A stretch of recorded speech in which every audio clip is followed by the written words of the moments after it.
Hey guys, आज हम explain करने वाले हैं मूवी फैंटास्टिक फोर को। मार्वल की पहली सुपर हीरो मूवी में से ये एक कमाल की action science fiction super hero movie है। मूवी की शुरुआत में हम देखते हैं कि ब्रह्मांड में एक एनर्जी एक प्लेनेट को तबाह करने के बाद हमारे पृथ्वी की तरफ तेजी से बढ़ रही है। जब वो पृथ्वी के वायुमंडल में प्रवेश करता है तो वो जहाँ से भी गुजरता है वहाँ का मौसम बदल जाता है। फिर हम फैंटास्टिक फोर की टीम को एयरपोर्ट में देखते हैं। वो लोग अपने फैंस के साथ सेल्फीज ले रहे थे। वो चारों सुपर हीरो मिलकर न्यूयॉर्क जाने के लिए प्लेन में बैठ जाते हैं, लेकिन ह्यूमन टॉर्च प्लेन के बाहर उड़कर जाता है। वो लोग अपने लेबोरेटरी में पहुंचते हैं, जहां डॉक्टर रिचर्ड यानी कि मिस्टर फैंटास्टिक एक ऐसे डिवाइस को तैयार कर रहा था जो उस कॉस्मिक रेडिएशन से हुए ग्लोबल वार्मिंग डिस्टरबेंस की वजह को फाइंड कर सके। तभी ह्यूमन टॉर्च यानी कि जॉनी वहां आता है और रिचर्ड से कहता है कि जल्द ही तुम्हारी शादी हो जाएगी, इसीलिए मुझे बैचलर पार्टी चाहिए। पहले तो रिचर्ड जॉनी को मना कर देता है, लेकिन फिर जॉनी के जिद करने पर वो मान जाता है।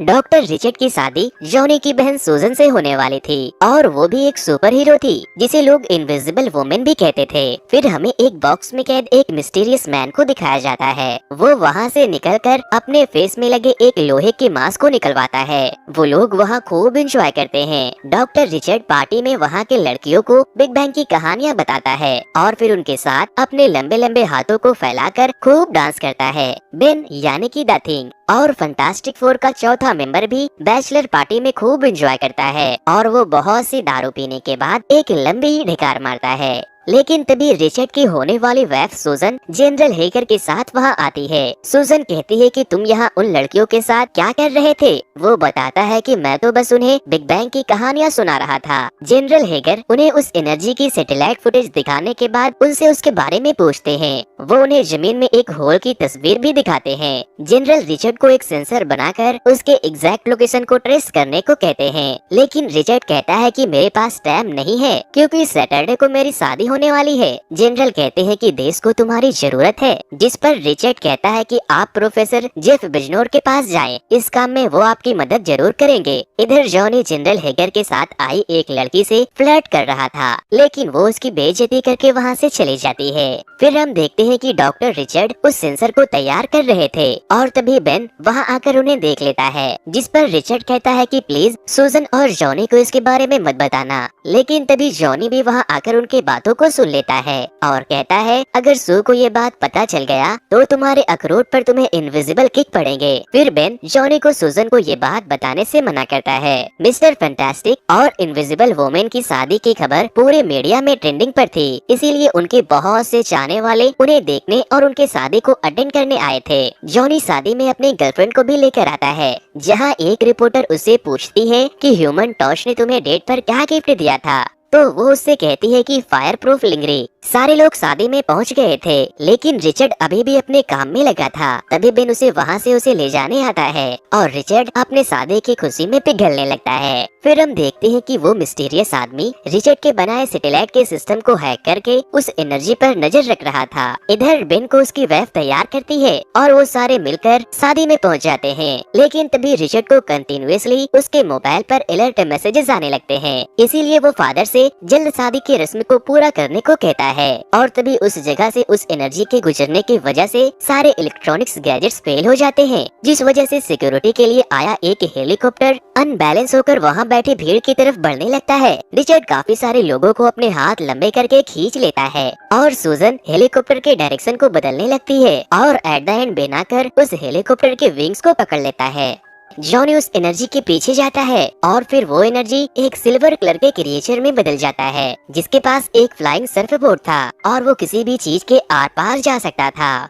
वो जॉनी को अपने साथ आसमान में लेकर जाता है और उसे पकड़कर जमीन में फेंक देता है। जॉनी आकर एक रेतीले रेगिस्तान में गिरता है। फिर हम देखते हैं कि वो सिल्वर सर्फर आसमान में किसी के आगे झुकता है और कहता है दूसरी दुनिया आपका इंतजार कर रही है, मैं जल्द ही उसे आपको पेश करूंगा। फिर सारे सुपर हीरो की टीम जॉनी से पूछताछ करते हैं। जॉनी बताता है कि उसके इंसानों की तरह हाथ और पैर थे और वो पूरी तरह से चांदी से बना था और उसके पास कुछ सर्फबोर्ड जैसा चीज था था जो अजीब आवाज करने के साथ साथ शायद उसे उड़ने में भी मदद कर रहा था। रिचर्ड कहता है कि वो जो कुछ भी है वो मैटर और एनर्जी के स्टेट को बदल सकता है, और तो और उसने हमारे सेंसर को भी बर्बाद कर दिया। रिचर्ड कहता है कि हमें कुछ ऐसी चीज बनानी होगी जो सिल्वर सर्फर को पकड़कर उसकी कॉस्मिक एनर्जी को कमजोर कर सके। सूजन रिचर्ड पर बहुत गुस्सा करती है क्योंकि उसने मना करने के बाद भी उस सेंसर को बनाया था, जिससे कि वो सिल्वर सर्फर वहां आ गया उस सेंसर को बर्बाद करने के लिए जो उसके ऊपर नजर रख रहा था, जिस वजह से उसकी शादी भी टूट गई थी।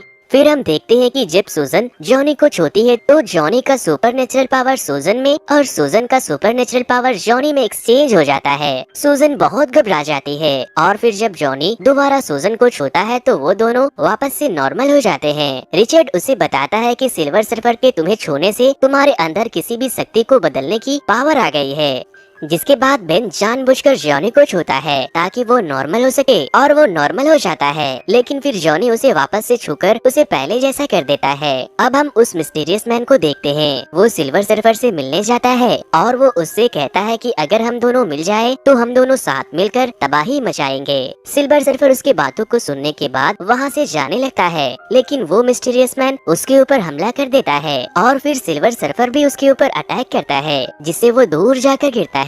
लेकिन अब हमें यहाँ पर ये पता चलता है कि उस मिस्टीरियस मैन ने जानबूझकर सिल्वर सर्फर को गुस्सा दिलाया था ताकि वो उसके ऊपर हमला करे और सिल्वर सर्फर की पावर उसके अंदर आ जाए। फिर रिचर्ड अपने रिसर्च से उन लोगों को बताता है कि ये सिल्वर सर्फर जहाँ भी जाता है 8 दिनों के अंदर अंदर वो प्लेनेट बर्बाद हो जाता है। रिचर्ड अपने कैलकुलेशन के इस्तेमाल से उस जगह पर जाता है जहाँ पर वो सिल्वर सर्फर आने वाला था। अब हम देखते हैं कि नदी में एक बहुत बड़ा गड्ढा बनने लगता है और फिर एक एनर्जी वहां लगे फिर इस व्हील को हिट करती है, जिस वजह से वो टूटकर नीचे गिरने लगता है। लेकिन फैंटास्टिक फोर की टीम उसे बचाने की कोशिश करने लगते हैं और तभी नदी के अंदर से सिल्वर सर्फर निकलकर वहां से जाने लगता है। जॉनी उसका पीछा करता है मगर वो रिचर्ड से जाकर टकरा जाता है और दोनों के पावर एक्सचेंज होने लगते हैं और वो फिर इस व्हील भी नीचे गिरने लगता है। लेकिन बेन अपनी पूरी ताकत से उसे उठाता है और रिचर्ड उसे विल्ड कर देता है। फिर वो लोग देखते हैं कि पूरे नदी का पानी सूख गया है, जिसके बाद जनरल हेगर उन सभी को बोलते हैं हमें उसे जल्द से जल्द रोकना होगा।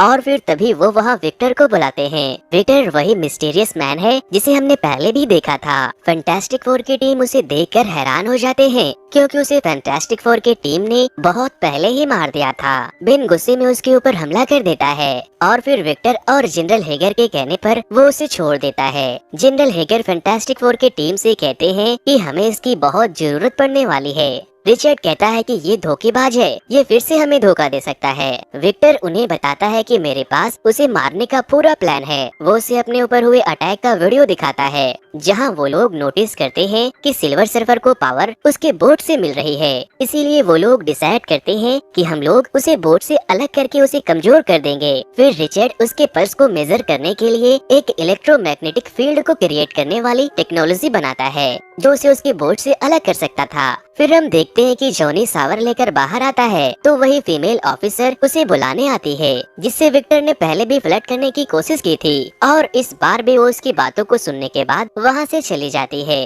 इसी दौरान सूजन देखती है कि विक्टर लैब में कोई गैजेट बना रहा है और जब वो उसे पूछती है तो वो उसे कुछ नहीं बताता और उसे इग्नोर कर देता है, जिसके बाद सूजन उसे वार्न करके वहाँ से चली जाती है। फिर जनरल हेगर के आर्मी के साथ साथ फैंटास्टिक फोर की पूरी टीम भी जर्मनी के ब्लैक फॉरेस्ट में जाते हैं जहाँ से सिल्वर सर्फर गुजरने वाला था। वो लोग एक पार्टिकुलर एरिया में उस डिवाइस को इंस्टॉल कर रहे थे। सूजन उस मशीन को एक्टिव करने ही वाली थी कि तभी सिल्वर सर्फर उसके पास आता है। सूजन उसे पूछती है कि तुम मेरे ग्रह को क्यों तबाह करना चाहते हो। वो कहता है कि मैं तुम्हारे ग्रह को तबाह नहीं करना चाहता, लेकिन मेरे पास कोई दूसरा ऑप्शन भी नहीं है।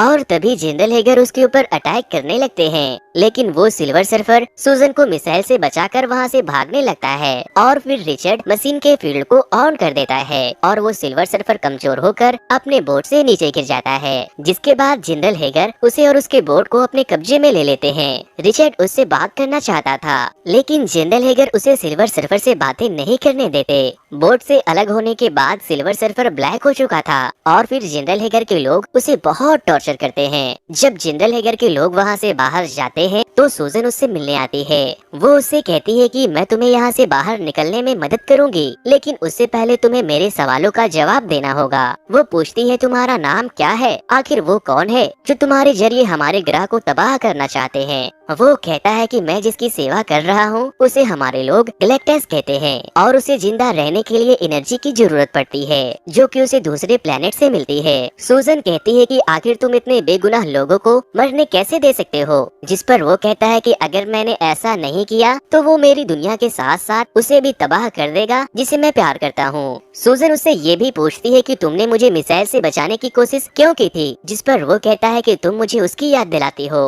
वो सूजन से कहता है कि जाओ अपनी लाइफ के लास्ट मोमेंट को एंजॉय करो क्योंकि वो कुछ देर में यहाँ पहुँचता ही होगा। फिर हम देखते हैं कि जनरल हेगर विक्टर को सिल्वर सर्फर के बोर्ड पर एक्सपेरिमेंट करने की इजाजत दे देते हैं और वो जनरल हेगर के ऊपर हमला कर देता है और अपना मास्क लगाकर अपने हाथों में लगे एक डिवाइस के जरिए उसके बोट को कंट्रोल करने लगता है और वो उसके बोट को वहाँ से लेकर चला जाता है। उसके वहाँ से जाते वक्त वहाँ एक ब्लास्ट होता है और कंक्रीट का एक बड़ा सा टुकड़ा विक्टर की तरफ आ रहे बेन के ऊपर पड़ता है और बेन के साथ साथ रिचर्ड भी दीवार में धंस जाता है। जिसके बाद फैंटास्टिक फोर की टीम सिल्वर सर्फर को आजाद करने के लिए चले जाते हैं। वो लोग उसे लेकर छत पर आते हैं जहाँ रिचर्ड के द्वारा बनाया गया एक फ्लाइंग जेट आता है। वो लोग विक्टर का पीछा करते हैं लेकिन विक्टर उनके ऊपर हमला कर देता है, जिसके बाद रिचर्ड पूरे जेट को 3 पार्ट में डिवाइड करता है ताकि वो लोग अलग अलग डायरेक्शन से विक्टर पर हमला कर सके। रिचर्ड विक्टर से कहता है कि सिर्फ सर्फर ही है जो होने वाली तबाही को रोक सकता है, लेकिन उसे ऐसा करने के लिए उसे उसका बोट चाहिए। लेकिन विक्टर उसे बोट देने से इनकार कर देता है और फिर विक्टर उनके बोट को क्रैश करने के बाद सर्फर के ऊपर एक नुकीले हथियार से हमला करता है। उसके आगे आकर उसे बचाने की कोशिश करती है और वो खुद ही घायल हो जाती है। जिसके बाद फैंटास्टिक फोर की टीम के साथ साथ सिल्वर सर्फर को भी बहुत बुरा लगने लगता है और तभी वो लोग आसमान की तरफ देखते हैं तो गैलेक्टस उनके ग्रह को निगलने आ रहा था। जिसके बाद जॉनी, रिचर्ड, सूजन और बेन सभी के एनर्जी को अपने अंदर ट्रांसफर कर लेता है और विक्टर को खूब धोता है और इसी दौरान बेन एक क्रेन से विक्टर को हिट करता है जिस वजह से वो दूर नदी में जा गिरता है और उसकी बोट छूटकर नीचे गिर जाती है। गैलेक्टस धरती को तबाह करने के कगार पर था और तभी सूजन मर जाती है। जिसके बाद सिल्वर सर्फर बहुत हर्ट होता है कि उसने उसे बचाने के चलते अपनी ही जान दे दी और फिर सभी लोग रोने लगते हैं। फिर हम देखते हैं कि सिल्वर सर्फर अपने बोट को बुलाकर उसके ऊपर चढ़ जाता है और फिर वो अपने पावर से सूजन को जिंदा कर देता है और रिचर्ड से कहता है कि इसके साथ बिताया हर वक्त किसी खजाने से कम नहीं था, इसका ख्याल रखना। और इसके बाद सिल्वर सर्फर गैलेक्टस के अंदर चला जाता है लेकिन कुछ भी ठीक नहीं होता। रिचर्ड कहता है कि शायद बहुत देर हो चुकी है और तभी हम देखते हैं कि सिल्वर सर्फर गैलेक्टस से कहता है कि अब मैं तुम्हारी सेवा नहीं करूँगा और आज हम दोनों का अंत होगा और वो गैलेक्टस के अंदर जाकर खुद को डिस्ट्रॉय कर लेता है, जिस वजह से एक जोरदार धमाके के साथ साथ वो एनर्जी डिस्ट्रॉय होकर पूरे ब्रह्मांड में फैल जाती है। मूवी के एंड में हम देखते हैं कि जॉनी की पावर एक्सचेंज होने वाली एबिलिटी अब खत्म हो चुकी है और सूजन भी ठीक हो जाती है और फिर आफ्टर ऑल रिचर्ड और सूजन की शादी भी हो जाती है। तो